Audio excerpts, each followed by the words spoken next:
Seigneur Jésus, nous voici en ta présence. Nous voici, mon Dieu, mon roi, pour implorer ta miséricorde, pour implorer ta protection pour notre sœur, dans le cœur de qui tu as mis de poser cette question. Nous nous élevons, mon Dieu, mon roi, contre toute représailles spirituelle. Nous nous élevons, mon Dieu, parce que ta fille a écouté ta voix et elle a posé cette question afin que la réponse puisse édifier ses frères et ses sœurs. Nous te disons merci de nous avoir exaucés pour notre sœur au nom de Jésus-Christ. Amen, amen, amen, amen, amen. Pasteur, j'ai une question. Bonjour, pasteur Christian. Que la paix de Jésus-Christ soit avec vous. J'ai une préoccupation. Pourquoi les Égyptiens ont en abomination les bergers? Cela se voit dans Genèse chapitre 46, verset 34. Merci de votre disponibilité. Soyez bénis en Jésus-Christ. Genèse chapitre 46, verset 34. Nous allons partir ensemble. La Bible dit que vous direz, tes serviteurs se sont toujours occupés de bétail depuis notre jeunesse et jusqu'à maintenant, et nous et nos pères, afin que vous demeuriez dans le pays de Gozin, car les Égyptiens ont en abomination tous les bergers, car les Égyptiens ont en abomination tous les bergers. Je ne sais pas là où j'ai déposé. Maintenant, nous savons que Dieu a utilisé les enfants d'Israël pour nous raconter quelque chose. On se comprend, Dieu utilise les enfants d'Israël. Et je vous ai dit ça plusieurs fois, c'est que Dieu a écrit, n'est-ce pas, dans la vie des enfants d'Israël, la réalité, n'est-ce pas, de ce qui se passe dans le monde spirituel. On se comprend. Dieu a écrit dans la vie des enfants d'Israël. Je vais vous expliquer parce que c'est très important de comprendre cela. Parce que si tu ne comprends pas ce principe, la Bible va toujours te paraître difficile à comprendre.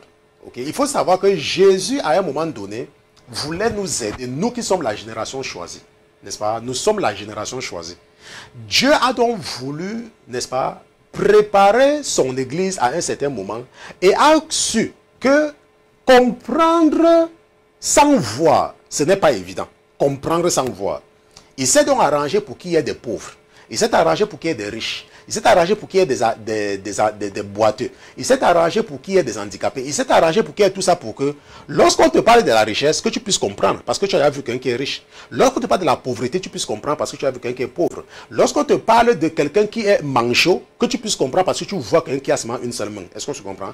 De la même façon, lorsqu'on te parle, n'est-ce pas, des bergers, que tu puisses comprendre dans le cas des enfants d'Israël et que les Égyptiens, les gens du monde, les gens qui aiment maltraiter les enfants de Dieu, ça veut dire que les gens du monde, tes collègues de travail qui ne connaissent pas Jésus, ce sont les Égyptiens, n'est-ce pas?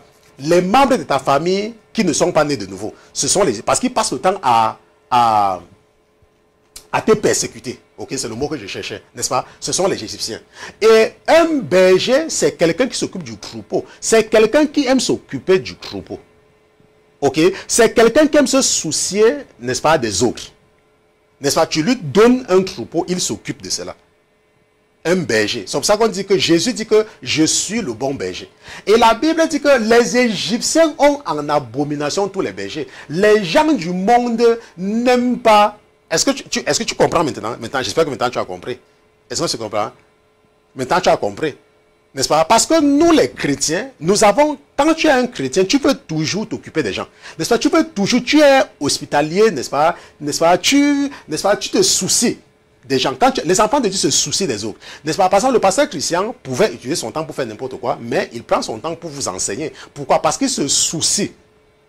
N'est-ce pas? Donc, les enfants d'Israël, n'est-ce pas? Israël, c'est Jacob. Ok, Dieu a changé le nom de Jacob en Israël. Donc, les enfants d'Israël étaient des bergers parce que Dieu était en train d'écrire quelque chose pour nous raconter. Et Jésus lui-même dit que je suis le bon berger. Tout comme nous, n'est-ce pas? Tout comme moi, j'ai un troupeau. Je suis un berger. Et tous les matins, je prie pour vous. Je prie pour mon troupeau tous les matins. C'est pour ça que tu vas te rendre compte certainement que depuis que tu écoutes, n'est-ce pas, le pasteur Christian de façon fidèle, ta vie change. Pourquoi? Parce que j'intercède pour mon berger tous les matins. Je dis au Seigneur tous les matins que mon Dieu, mon roi, je prie, n'est-ce pas, que tu pardonnes à tous ceux à travers le monde dans le cœur de qui tu as mis d'être attentif aux enseignements qu'ils reçoivent de toi par ton serviteur que je suis. Seigneur, occupe-toi et rappelle-toi de mon berger. N'est-ce pas? Pardonne-le. Je viens devant toi ce soir parce que mon Dieu, mon roi, je viens intercéder pour le troupeau que tu m'as confié. Ce troupeau, mon Dieu, mon roi, je prie que s'il y a quelqu'un dans ce troupeau qui n'est pas honnête ou qui est encore victime, mon Dieu, mon roi, aie pitié, aie pitié, aie pitié. C'est comme ça que je prie pour vous tout le temps. Je prie pour mon troupeau tout le temps, n'est-ce pas? Et je prie en particulier également pour mon équipe. Il y a des gens avec qui je travaille, n'est-ce pas? Je prie pour mon équipe tout le temps.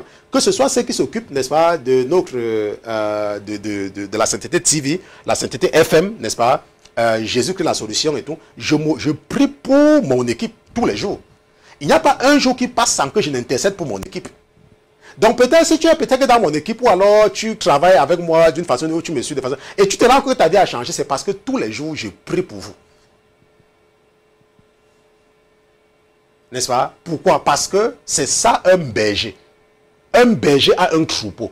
Et les gens du monde ont ça en horreur. Pourquoi est-ce que tu t'appelles tout le temps pour prier pour les gens?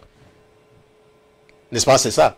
On se comprend. Donc ça, c'est très important, n'est-ce pas, de comprendre. Donc votre sœur, n'est-ce pas, si nous regardons maintenant la question de votre sœur, si nous regardons encore une fois de plus la question de votre sœur, que pourquoi les Égyptiens ont en abomination les bergers, cela se voit dans Genèse. Et nous avons lu cette partie-là et nous avons donc compris, n'est-ce pas, qui sont les bergers.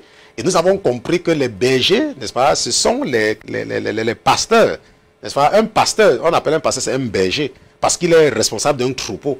Et c'est le devoir, n'est-ce pas, d'un pasteur, n'est-ce pas, de s'occuper de son troupeau. Ce n'est pas toi, tu dis que tu es un pasteur, mais quand les membres de ton église t'appellent, il faut qu'ils te payent pour que tu pries pour eux. Tu crois que tu fais une faveur à un membre de ton église pour prier pour lui. Tu crois que c'est une faveur. Tu n'es pas un berger. Tu es un commerçant. C'est ça, tu es un commerçant. Tu n'es pas un pasteur, tu es un commerçant. Qui est d'ailleurs même sous le placebo. Et tu dois te repentir, sincèrement. Ce n'est pas une faveur que tu fais aux membres de ton église en priant pour eux. C'est ton devoir. C'est pour ça que tu es leur pasteur. C'est pour ça que tu es leur berger. Tu dois t'occuper des membres de ton église. Mais quand ils t'appellent, pour toi, c'est comme tu accordais une faveur à un membre de ton église, en tant que pasteur principal, c'est comme tu as accordé une faveur en décrochant le téléphone. C'est un devoir pour toi, tu dois le faire. Sinon, va vendre au marché. Quitte, ferme l'église, tu pars, tu n'es pas un pasteur. Est-ce qu'on se comprend? Ok, ça c'est très important, n'est-ce pas, de comprendre. Je remercie la vie pour le pasteur qui m'écoutait, parce que le Saint-Esprit s'adressait à toi. Ok, donc c'était dans la rubrique pasteur, j'ai une question, n'est-ce pas? On se retrouve tout à l'heure.